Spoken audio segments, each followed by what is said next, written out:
Alright, let's talk about something that I learned the hard way, and that's designing for profitability. We all want to create something cool, but at the end of the day, it has to sell. Alright, so if you don't know me, my name's Jonathan, and I run the clothing brand Distorted Identity.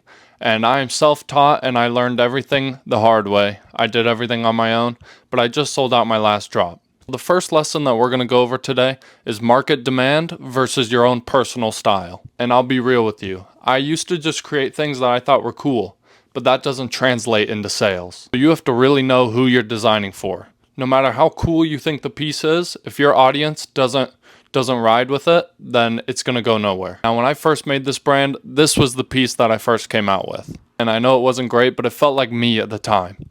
And it flopped, obviously. And that's because I just thought it was cool. I didn't think about if people would actually wear it. Now for lesson number 2, quality versus price. The quality is key, but so is the price. Don't get caught up trying to make the most expensive high-end products when your audience just can't afford it.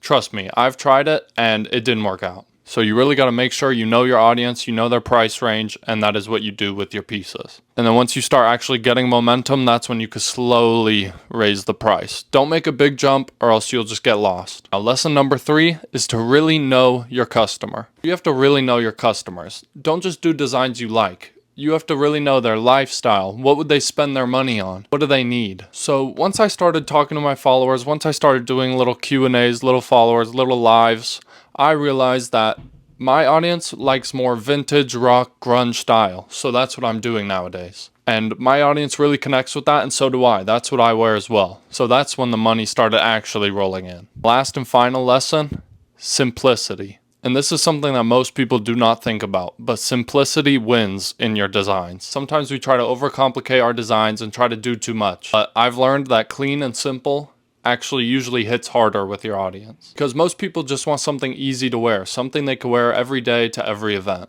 So yeah, just balance your creativity with your market's needs. And what you love, but don't forget who you're designing for. Trust me, once I figured this out, my sales and audience just started growing rapidly. So yeah, I hope this helps you guys just skip some of the mistakes that I've made learning how to run a clothing brand, because it's really complicated, and when you're trying to do it yourself, it's pretty hard. But hopefully I could get you guys through these difficult times and we could all just be successful together. Stay true to your style, but keep your customers in mind, because trust me, it makes a huge difference. Always keep track of what's working and what's not.